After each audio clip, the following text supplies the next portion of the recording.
जय हिंद दोस्तों, मैं नीरज कुमार एक बार फिर से आपका स्वागत करता हूं आपके अपने यूट्यूब चैनल एनकेएस में। दोस्त, आज हमारा यह मैथ का सेशन है। जैसा कि आप जान रहे हैं, हमने मैथ के सेशन इस 9th क्लास के मैथ में एक नया अध्याय यानी त्रिभुज हमने शुरू कर दिया है। इसका फर्स्ट लेक्चर पिछले सेशन पिछले दिनों में आपने देखा, समझा, पढ़ा। अब आइए चलिए चलते हैं, पुनः वहाँ से शुरू करते हैं जहाँ से हमने वहाँ पर छोड़ा था। एक बार शुरू करने से पहले लाइक कर लीजिए, सब्सक्राइब कर लीजिए और शेयर करते रहिए। आइए चलिए चलते हैं अपने मैथ के सेशन में। इन सभी चीज़ों के बारे में हमने पढ़ रखा था दोस्त। त्रिभुज क्या है, इनके बारे में,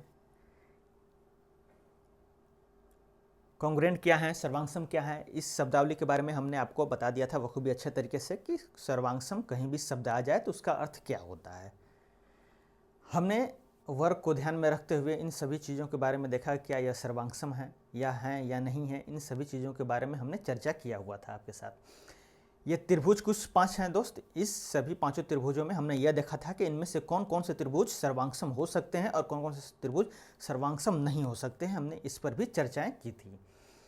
और हमने एक पॉइंट आपको बताया था CPCT, जिसका फुल फॉर्म होता है corresponding part of congruent triangle. यानी कि जो भी दो त्रिभुज रहेंगे उनके जो भी संगत भुजाएं होंगी या संगत कोण होंगे वो आपस में बराबर होंगे। वो किस प्रकार बराबर हो सकती हैं, हमने आपको बखूबी अच्छे तरीके से CPCT को अच्छे तरीके से सेशन पिछले सेशन में आपको समझा दिया था।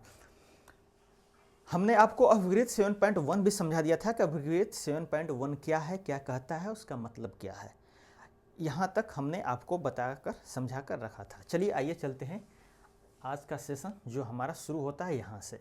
ये उदाहरण, हमने इस उदाहरण को भी आपको बता दिया था दोस्त। उदाहरण फर्स्ट और अभिवृत्त 7.1 ये भी हमने बता दिया था। हमारा आज का सेशन शुरू होगा यहाँ से, उदाहरण 2। यहाँ से आज का हमारा सेशन है। चलिए चलते हैं दोस्त। देखिएगा, एक बार क्वेश्चन पढ़िएगा। उदाहरण 2 में क्या कह रहा है देखते हैं और समझते हैं। देखिए, कह रहा है कि AB एक रेखाखंड है, जैसा कि आप देख सकते हैं। एक सेकेंड। जैसा कि आप देख सकते हैं दोस्त, यह AB एक रेखाखंड है और L इसका लंब समद्विभाजक है। आप समझेंगे, L जो है, यह जो L रेखा है यह लंब समद्विभाजक। लंब समद्विभाजक का मतलब कि यह एक तो लंब है। किस पर लंब है, आप देख सकते हैं AB पर। किस पर लंब है, AB पर। लंब और समद्विभाजक है, यानी कि यह भुजाओं को दो बराबर भागों में भी बांट रहा है, यानी इसकी दो प्रॉपर्टी है। आइए आगे चलते हैं, क्या कर रहा है। यदि L पर स्थित P कोई बिंदु है, अब यह L रेखा है तो इस पर एक P बिंदु कोई स्थित है, जैसा कि बोल रहा है प्रश्न में। दर्शाइए कि P बिंदु A और B से समदूरस्थ है। अब इसके कहने का मतलब यह है दोस्त कि बोल रहा है कि एक L रेखा है जो AB पर क्या है, लंब समद्विभाजक है। लंब समद्विभाजक होने का सिंपल मतलब यही होता है दोस्त कि जिस भी रेखा पर वह रेखा खींचा गया है उस पर एक 90 डिग्री का निर्माण भी कर रहा है और उस रेखा को दो बराबर भागों में भी बांट रहा है। इसका सिंपल मतलब यह है। और बोल रहा है कि जो L रेखा पर जो P बिंदु आप देख रहे हैं वहां से और A के बीच में, और फिर वहां P बिंदु से और B के बीच में क्या है, जो डिस्टेंस है वो बराबर है। आपको यह बताना है। आइए चलिए समझते हैं। एक सेकंड रुकिएगा दोस्त। चलिए आइए देखिएगा, हम चित्र बना लेते हैं। ये हमारा AB है, इस प्रकार A और B, और इस पर एक लंब समद्विभाजक जो L रेखा है, ये इस प्रकार यह L रेखा है। लंब समद्विभाजक होने का मतलब यह 90 डिग्री और यह आपस में क्या होंगे, बराबर होंगे। और उसके यहाँ पर मान लीजिए L रेखा है जो इस पर एक P बिंदु है। मान लेते हैं यह एक P बिंदु है और इसका नाम दे देते हैं। और यह इसको मिलाया जाता है जब एक से, और इस P को मिलाया जाता है जब B से, तो सिद्ध करना है। अब देखिए दिया क्या हुआ है और आपको सिद्ध क्या करना है। इसमें दिया है, क्या दिया है कि जो L है परपेंडिकुलर है AB पर, और प्लस इसको हम अगर नामकरण कोई दे देते हैं। यहाँ पर अगर हम मान लेते हैं यह पॉइंट M है, मान लेते हैं, सपोज कर लेते हैं यह पॉइंट कौन M है, तो AM बराबर BM है। ये चीज़ दिया हुआ है। दिया हुआ का मतलब कि वो बोला है सिंपल कि वो लंब समद्विभाजक है, तो लंब यानी परपेंडिकुलर है और प्लस AM बराबर BM समद्विभाजक हो जाएगा, तो AM बराबर BM हो जाएगा। अब हमें सिद्ध क्या करना है, ध्यान से समझिएगा। हमें सिद्ध करना है जो यह AP है यह बराबर है PB के। ये चीज़ हमको सिद्ध करना है कि जो यहाँ से और यहाँ के बीच में जो दूरी होगी समदूरस्थ होगी। समदूरस्थ का मतलब कि बराबर, डिस्टेंस क्या होगा, बराबर होगा। यही चीज़ हमको क्या करना है, प्रूफ करना है। अब चलिए आइए चलते हैं, प्रूफ करते हैं। अब समझिएगा, थोड़ा देखेंगे। हमारा जो अभिगृहित है दोस्त 7.1, उससे बस यही ध्यान में रखना है कि एक कोण दो त्रिभुजों के बीच में अगर बराबर है और उस कोण को बनाने के लिए जो दो भुजाएं हैं वो भी अगर संगत भुजाएं, वो दो भुजाएं हैं दोनों त्रिभुजों में अगर वो बराबर हैं तो वो ट्रायंगल क्या हो जाएगा, सर्वांगसम। और सर्वांगसम का क्या मतलब होता है आप समझते हैं। चलिए अब देखिएगा, ये पहला ट्रायंगल देखिएगा और यह दूसरा ट्रायंगल, ये दो ट्रायंगल हैं। क्या है, ये दो ट्रायंगल है। अगर इन दो ट्रायंगलों को अगर हम सर्वांगसम साबित यानी सिद्ध कर देते हैं तो जाहिर सी बात है कि इस ट्रायंगल के जितने भी कोण होंगे इस ट्रायंगल के बराबर हो जाएंगे। इस ट्रायंगल के जितने भी भुजा होंगे इस ट्रायंगल के क्या हो जाएंगे, बराबर हो जाएंगे। और इस ट्रायंगल में AP आता है और इस ट्रायंगल में BP आता है। तो जाहिर सी बात है अगर सर्वांगसम सिद्ध कर देते हैं तो AP और BP क्या हो जाएगा, बराबर हो जाएगा। आइए समझते हैं कैसे होगा। अब देखिएगा, यह एंगल कितना है, 90 डिग्री है। अब यहाँ पर लिखेंगे, क्या लिखेंगे, अब यहाँ पर थोड़ा ध्यान से देखिएगा। एंगल PMA, एंगल PMA यह बराबर होगा, किसके बराबर होगा, एंगल PMB के। किसके बराबर होगा दोस्त, PMB के। क्यों बराबर होगा, क्योंकि यह चीज दिया हुआ है। क्या दिया हुआ है कि यह परपेंडिकुलर है। क्या है, यह परपेंडिकुलर है। क्यों होगा, क्योंकि यह 90 डिग्री है और यह चीज क्या हुआ है, दिया हुआ है। यह क्या है, 90 डिग्री है और यह चीज दिया हुआ है। अब देखिएगा, अब इस एंगल को बनाने के लिए PM लग रहा है और इस एंगल को भी बनाने के लिए PM लग रहा है, यानी कि PM और PM क्या हो जाएगा, उभयनिष्ठ। PM बराबर क्या हो जाएगा, PM, और यह क्या हो जाएगा, उभयनिष्ठ हो जाएगा। क्या हो जाएगा दोस्त, एक सेकंड, थोड़ा ध्यान से यहां पर देखिएगा। PM बराबर PM, क्यों, उभयनिष्ठ। क्यों, दोनों ट्रायंगल में क्या है, उभयनिष्ठ है। उसी प्रकार आप देख सकते हैं एक ये साइड AM बराबर BM, AM बराबर BM। क्यों, प्रश्न के अनुसार, प्रश्न के अनुसार। क्यों, क्योंकि प्रश्न में इसने क्या कहा है कि यह क्या है, लंब समद्विभाजक है, इस वजह से AM बराबर BM हो जाएगा। अब देखिएगा, हमारा एक एंगल मिला है, ये एंगल और ये एंगल, दोनों ट्रायंगलों में एक एक एंगल हमने ढूंढ लिया। क्या है, PMA। इसको ठीक से लिख देते हैं, देख लीजिए क्या है, एंगल PMA बराबर एंगल PMB कितना है, 90 डिग्री। अब समझिए, हमने दोनों ट्रायंगल में एक एंगल ऐसा ढूंढा, क्या करना है हमको, सर्वांगसम करना है। और अभिगृहित 7.1 के अनुसार वे सभी त्रिभुज सर्वांगसम हो सकते हैं जिन दो त्रिभुजों के बीच में एक एंगल बराबर अगर आप ढूंढ लेते हैं और उस एंगल को बनाने के लिए जो दो रेखाएं बनेंगी वो दो रेखाएं भी आपस में बराबर हो जाएंगी तो क्या हो जाएगा, त्रिभुज सर्वांगसम हो जाएगा। आप समझेंगे, यह एंगल हमने ढूंढ लिया, एक एंगल हमने ढूंढ लिया कि यह क्या है, बराबर है दो त्रिभुजों में। अब इस एंगल को बनाने के लिए यह रेखा का निर्माण हुआ है और यह रेखा का निर्माण हुआ है। अब यह रेखा और इस रेखा को बनाने के लिए, इस कोण को बनाने के लिए यह रेखा और यह रेखा, अब समझेंगे, यह रेखा इस रेखा के बराबर और यह रेखा उभयनिष्ठ है, तो इस वजह से यस के कारण क्या हो जाएगा, हमारा ट्रायंगल क्या, PMA सर्वांगसम हो जाएगा। ट्रायंगल PMB क्या हो जाएगा, PMB और PM में क्या हो जाएगा, ये दोनों ट्रायंगल क्या हो जाएंगे, सर्वांगसम हो जाएंगे। और जब ये सर्वांगसम हो जाएंगे तो इस वजह से CPCT क्या होता है, हमने आपको बता कर रखा है, एक बार वहाँ पर जाइए, देखिए, समझिए क्या चीज़ें होती हैं। अब समझिएगा, CPCT के अनुसार क्या हो जाएगा, हमारा BP बराबर AP।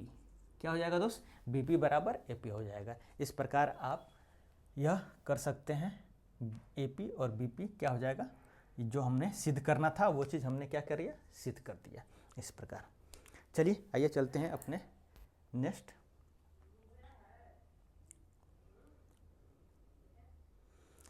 चलिए, ये आज हमारा उदाहरण 2 हो गया। अब चलिए एक समझ लेते हैं, प्रमेय 7.1।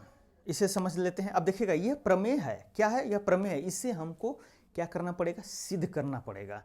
अब वो क्या था, अभिगृहित था, उसको हमने एजम उसको मान लिया, ये स्वीकार कर लिया कि हाँ ये चीज़ें हैं और सत्य हैं। अब ये प्रमेय है, इसे हमको क्या करना पड़ेगा, सिद्ध करना पड़ेगा। आइए चलिए चलते हैं और करते हैं।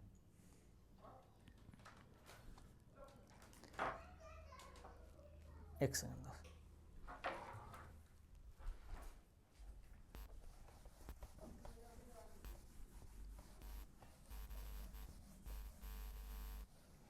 चलिए देखिए प्रमेय क्या कह रहा है, बोल रहा है कि दो त्रिभुज सर्वांगसम होते हैं। दो त्रिभुज सर्वांगसम हो सकते हैं कब, यदि एक त्रिभुज के दो कोण और उनकी अंतर्गत भुजा और दूसरे त्रिभुज के दो कोण और उसकी अंतर्गत भुजा क्या हो, बराबर हो। आइए इसे समझते हैं और इसे करते हैं। एक सेकंड सिर्फ दोस्त।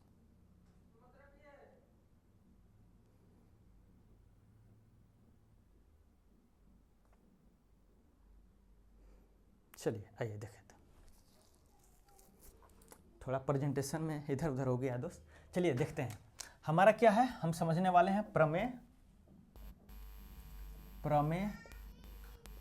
7.1 और ये है एंगल साइड एंगल। इसको क्या बोलते हैं, एंगल साइड एंगल। कट रहा है, एक सेकंड दोस्त।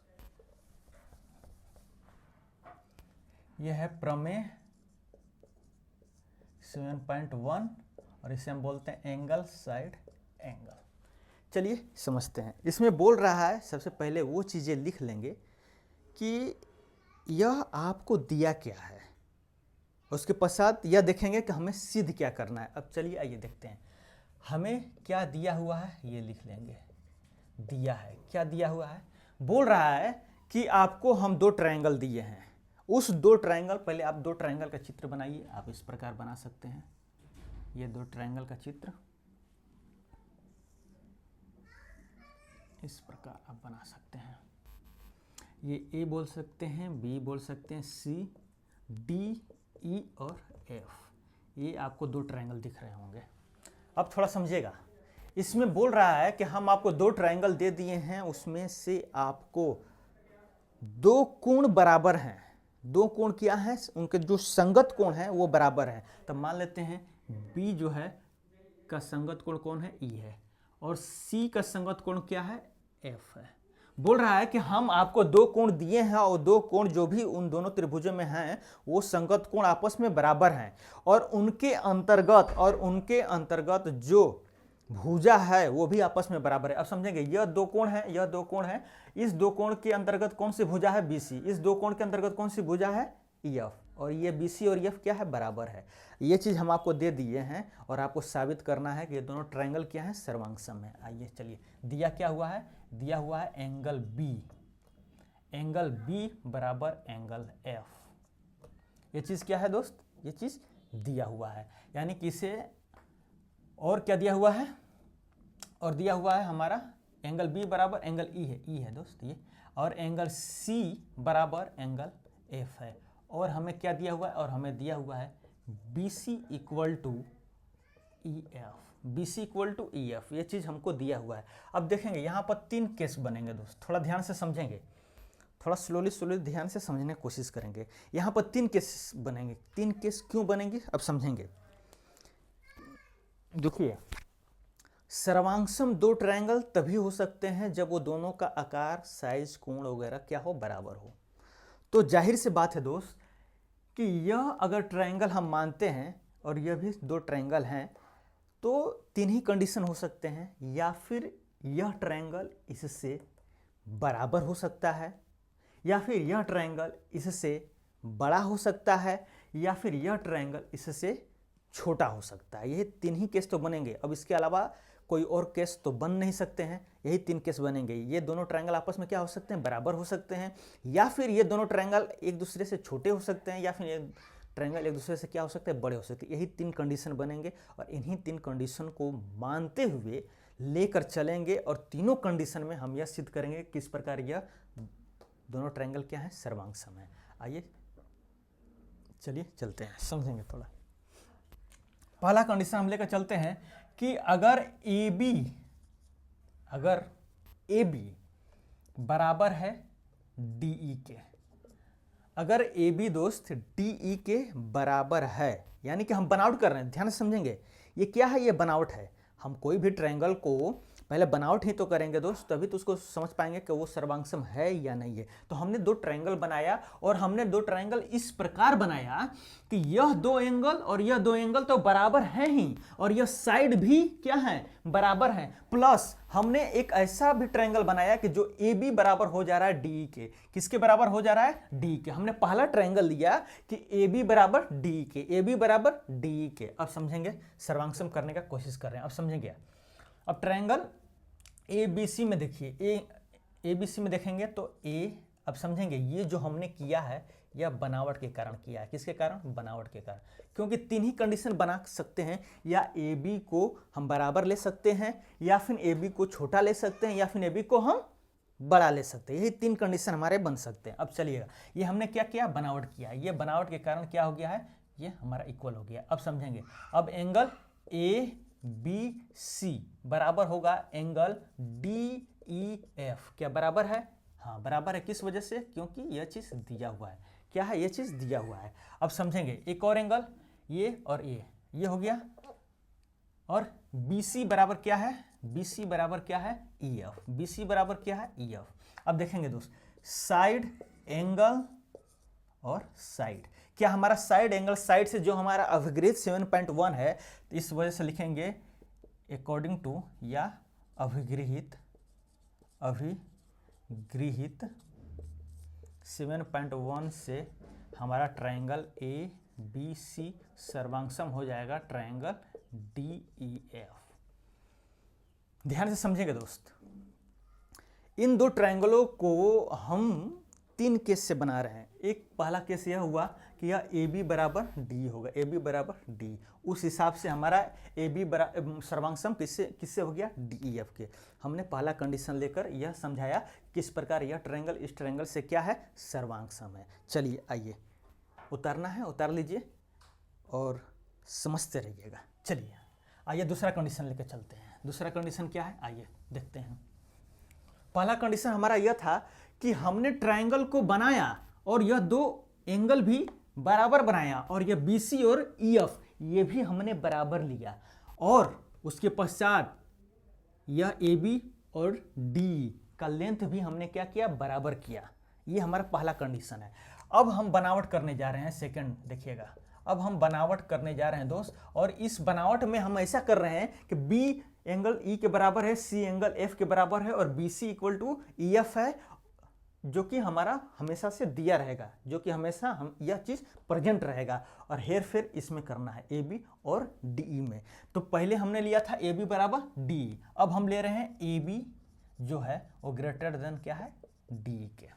अब यह AB जो है वो DE के क्या है दोस्त, ग्रेटर है, बड़ा है। AB क्या है, DE से बड़ा है। अब समझेंगे थोड़ा यहाँ पर, अब हम क्या कर रहे हैं दोस्त कि अब हम एक AB पर एक M पॉइंट ले रहे हैं, एक M पॉइंट ले रहे हैं, और ये M पॉइंट क्या है, अब जो M पॉइंट ये जो दोस्त है जो BM बनेगा, यह जो BM बनेगा, अब हम क्या कर रहे हैं, M बिंदु AB पर लेंगे, जो BM बराबर DE है। अब समझेंगे, थोड़ा ध्यान से देखेंगे। हमने पहला लिया था कि यह AB और DE के बराबर है, अब हमने लिया है कि AB बड़ा है DE से। अब जाहिर सी बात है, जब AB बड़ा है, अगर यह 8 सपोज कर लेते हैं, यह 8 मीटर का है और यह कितना है, 4 मीटर का है, तो जाहिर सी बात है हम इसके किसके DE नाप के AB पर एक बिंदु इस प्रकार लेंगे कि जो बिंदु हम लेंगे वह किसके बराबर होगा, D के। किसके बराबर होगा, D के। अब आइए समझते हैं। अब इस पॉइंट को क्या करेंगे, हम मिला देंगे C से। किससे मिला देंगे दोस्त, C से। इस प्रकार हम मिला देंगे। अब देखिएगा, ध्यान से देखिएगा, अब ट्रायंगल MBC सर्वांगसम कर रहे हैं ट्रायंगल DEF के। किसके, DEF के हम क्या कर रहे हैं, सर्वांगसम कर रहे हैं। क्यों कर रहे हैं, समझ में आ जाएगा दोस्त। चलिए आइए देखिए।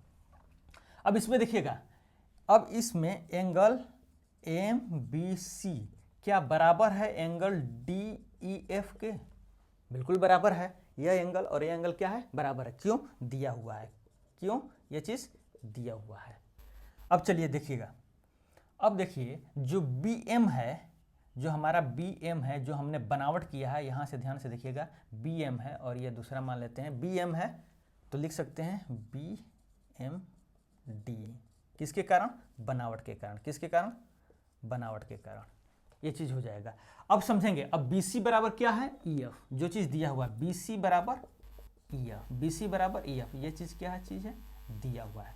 अब ये चीज़ समझेंगे। अब यस ए यस, यानी कि अब यहाँ पर थोड़ा ध्यान से देखिएगा, यस ए यस से यह जो ट्रायंगल है, यानी ट्रायंगल बी एम सी सर्वांगसम हो गया ट्रायंगल डी ई एफ के। ये चीज़ हमने क्या प्रूफ किया दोस्त?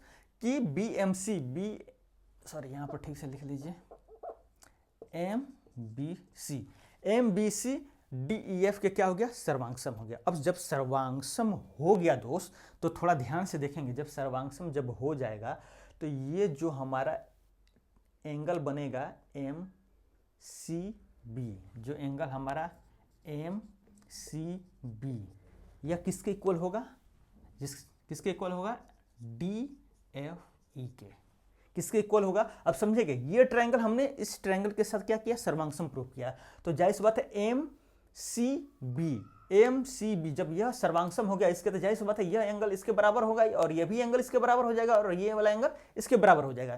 तो हमारा एम सी बी किसके बराबर हो जाएगा? D F E. अब थोड़ा ध्यान से समझेंगे दोस्त, हमारा हमने यह सर्वांगसम से होगा। किसके कारण होगा? सर्वांगसम से, बाई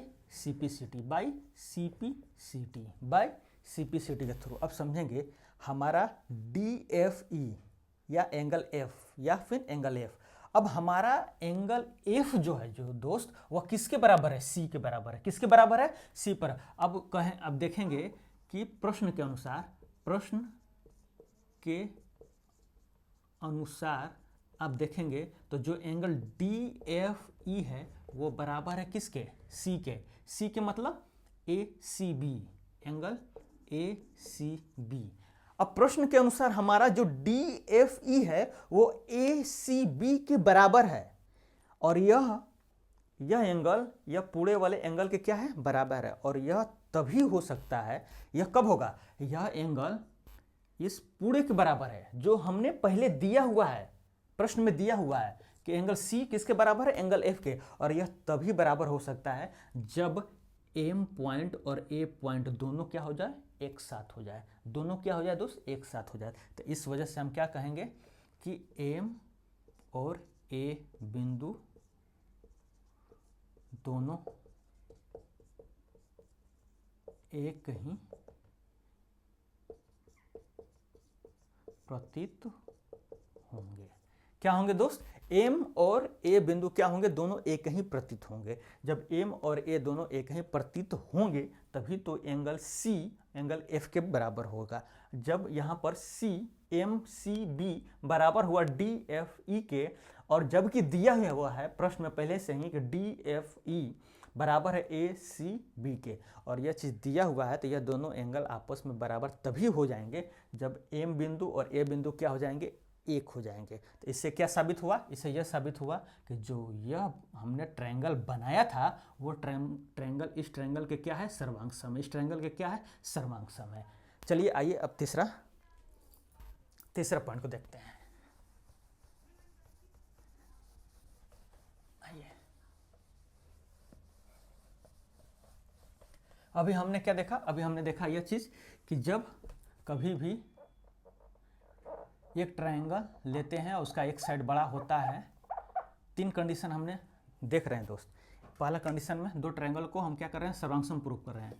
पहला में हमने देखा कि अगर दोनों ट्रायंगल बराबर, एक साइड बराबर होंगे तो किस प्रकार वो दोनों सर्वांगसम हो जाएंगे।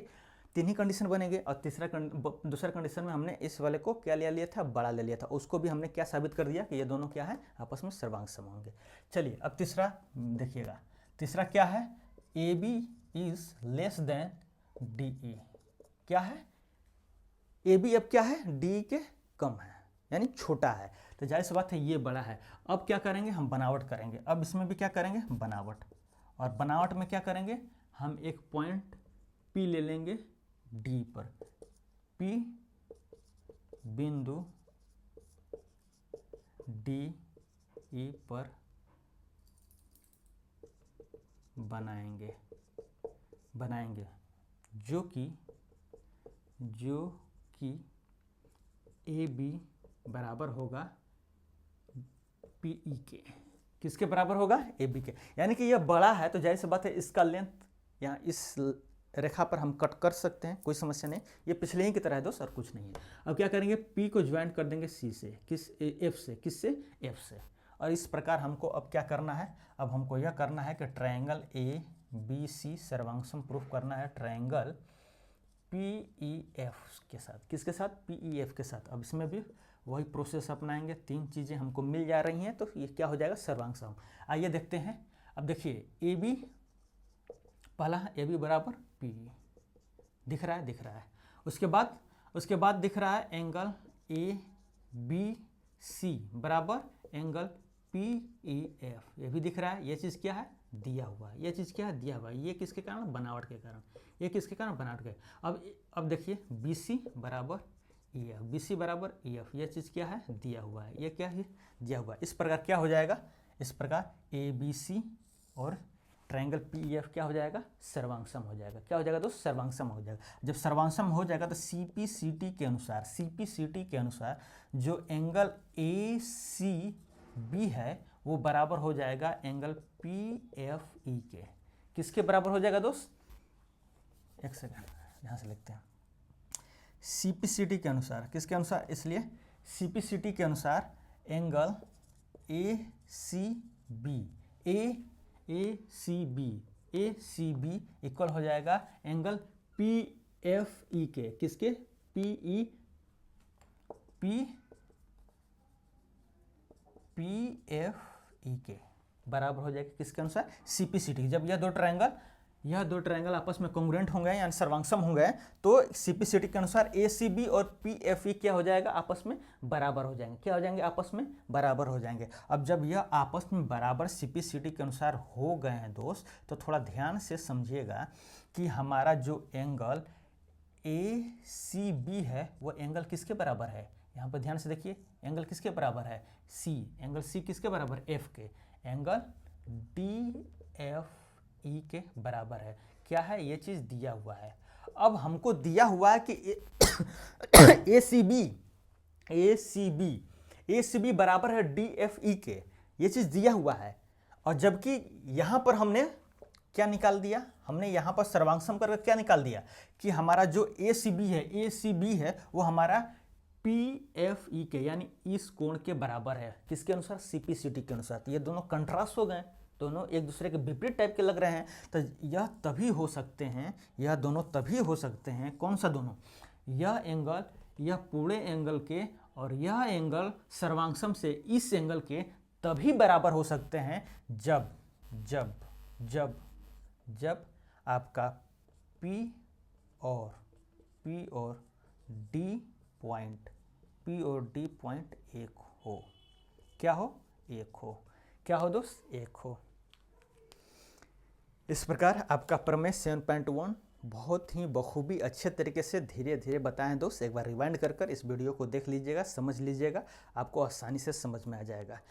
एक बार फिर से आपको रिवाइज करा देते हैं कि 7 पॉइंट प्रमेय में आपने क्या समझा, 7 पॉइंट प्रमेय क्या कहना चाहता है। 7.1 प्रमेय यह कहना चाहता है दोस्त कि अगर हम 2 ट्रायंगल दे रहे हैं आपको और उसके 2 एंगल, आप देख सकते हैं ये 2 एंगल अगर बराबर हैं, उनके संगत कोण जो हैं दोनों ट्रायंगल के वही 2 एंगल बराबर हैं और जिस भुजा पर वो 2 एंगल हैं वो भुजा भी आपस में बराबर है, तो वो ट्रायंगल क्या हो जाएंगे, सर्वांगसम। क्या हो जाएंगे, ट्रायंगल यानी त्रिभुज क्या हो जाएंगे, सर्वांगसम। और इससे 3 केस बनते हैं। 3 केस किस प्रकार बनेंगे, तो इसमें से लॉजिक है दोस्त, इसमें कोई सोचने वाली बात नहीं है दोस्त ज़्यादा, कि जाहिर सी बात है 2 ट्रायंगल लेंगे तो दोनों ट्रायंगल क्या हो सकते हैं, कंडीशन क्या हो सकती हैं? दो ट्रायंगल कंडीशन यही हो सकते हैं कि दोनों ट्रायंगल आपस में बराबर हों। जब दोनों ट्रायंगल आपस में बराबर हैं तो अपने आप सर्वांग सम। या फिर ये हो सकता है दूसरा कंडीशन कि ये उनमें से एक ट्रायंगल कोई एक बड़ा हो। तो हमने देखा कि किस प्रकार अगर एक ट्रायंगल को हमने बड़ा ले लिया तो वो किस प्रकार दोनों ट्रायंगल आपस में बराबर हो सकते हैं। उसी प्रकार हमने ये देखा कि रचना जब हम कर रहे हैं कि एक छोटा ट्रायंगल हो जाए एक दूसरे से, तो उसको हमने रचना कर निर्माण कर यह बताने की कोशिश किया कि किस प्रकार अगर एक दूसरे से एक ही भुजा पर सेम एंगल बना रहे हैं तो वो किस प्रकार वो पॉइंट आपस में बराबर हो जाएंगे। अब समझेंगे, यह एंगल इसके बराबर और यह एंगल ये पूरे के बराबर तभी होगा जब P और D क्या एक पॉइंट होंगे। यानी अंततः हमने क्या सिद्ध किया, अंततः हमने यही सिद्ध किया कि आपका जो भी ट्रायंगल है वो ट्रायंगल दो ट्रायंगल हैं और उस भुजा पर जो भुजा बराबर है दोनों ट्रायंगल में, उस पर जो दो कोण हैं वो आपस में बराबर हैं। तो वो त्रिभुज कैसा भी हो, कुछ भी हो, उससे हमको नहीं मतलब है, वो त्रिभुज आपस में सर्वांगसम ही होखेंगे अंततः। चलिए मिलते हैं अपने नेक्स्ट क्लास में जहाँ पर कुछ उदाहरण और प्रश्नावलियों को सॉल्व करेंगे। मिलते हैं। Have a nice day, God bless you, जय हिंद।